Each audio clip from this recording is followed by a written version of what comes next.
Hello, let's make believe it's in the afternoon in Nagasaki, Japan. And I say to you, konnichiwa.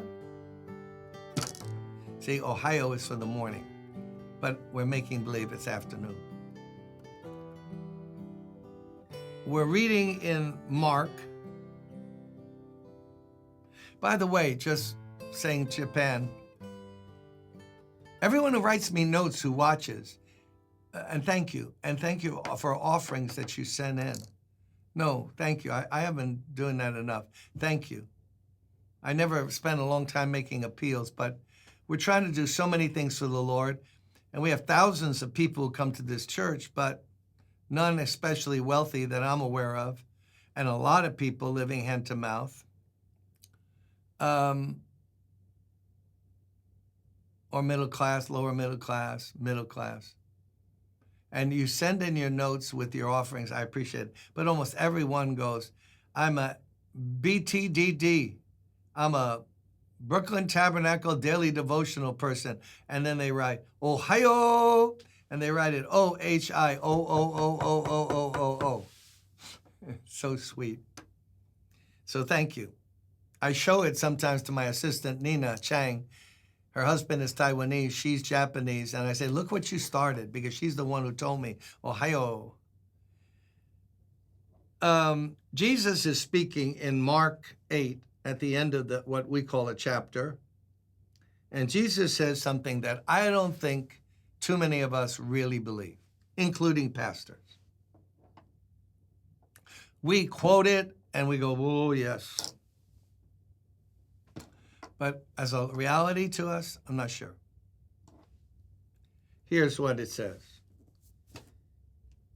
Talked about anyone who wants to follow him, take up your cross. The thing that goes against the flow of the flesh, our self-nature, self-gratification. To follow him, you have to take up your cross, the thing that crosses out and fights against what the pleasure principle is in us. Verse 36, for what does it benefit someone to gain the whole world and yet lose his life or his soul? What can anyone give in exchange for his life, his true life, his soul, the eternal destiny of his spirit? In other words, are you into real estate? Jesus is saying, what if you owned the whole world, but lost your soul? How long can you own the whole world, or, 150 acres of prime real estate in Florida, whatever, 2,000 acres. And you have them, you can't eat them. You could eat something that grows on it, but it only goes in your stomach and then out. Doesn't satisfy your soul. Doesn't bring peace or joy. And then when you die, you lose everything that you had, even the whole world. And now your soul is facing eternity somewhere. He's saying the value of a soul is so great, it can't be measured against anything here on earth. What would it profit? What would you gain if you gained the whole world? Let's say you're into clothes. So you go to Saks, you go online, you go to Target. I don't care where you want to go.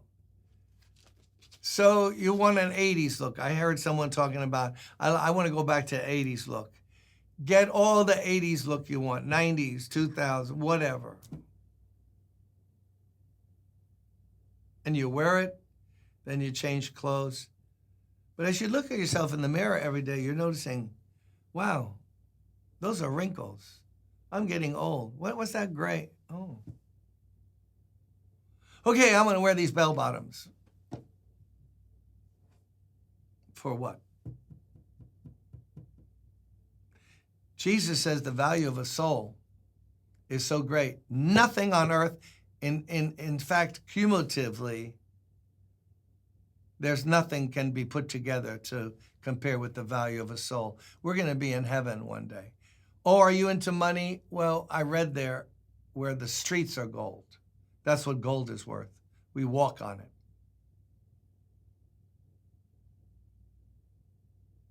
How many live that way, possessed by that conviction? How many? I'm asking you. I got to search my own heart.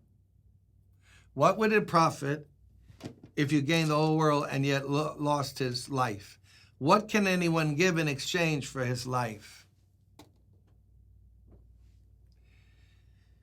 So that's the question today. For whoever is ashamed of me and my words in this adulterous and sinful generation, the Son of Man will also be ashamed of when he comes in the glory of his Father with the holy angels. Well, let's try that one on for size today. Whoever is ashamed of me and my words. You know, we're secret Christians. You can't be a secret Christian. No, I got to keep it under wraps because on my job, they'll look at me and go like, really? Whoever's ashamed of me, denies me, shirks connection to me and my word, the things I say, the word of God. Whoever is ashamed of me in this adulterous and sinful generation. If 2,000 years ago, the Lord said it's an adulterous and sinful generation in Israel, what are we living in right now on planet Earth? I'm in downtown Brooklyn. It is a zoo of sin. Violence, hate, prejudice, drugs, profanity, loose living.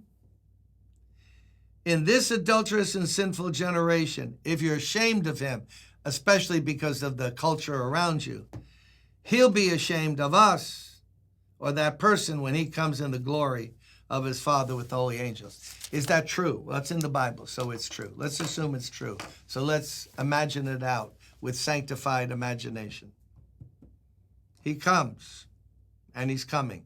More promises he's coming again than there were promises he would come the first time, born in a manger in Bethlehem.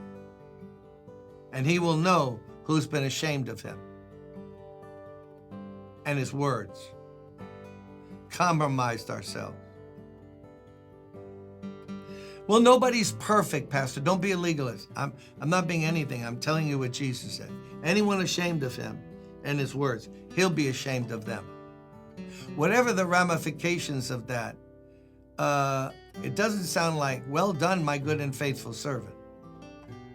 It's either well done, my good and faithful servant, or he'll be ashamed of us. And we can't say, why are you ashamed of me and turning your back? Because you were ashamed of me and you turned your back. So today, by the grace of God, and that's the only day we have, always want to remind you, your life is hoy today, not yesterday, and you have no future you're sure of today. Let's not be ashamed of them. Let's ask God to give us boldness to stand and speak and love others in the name of Christ. Blessings. See you next time.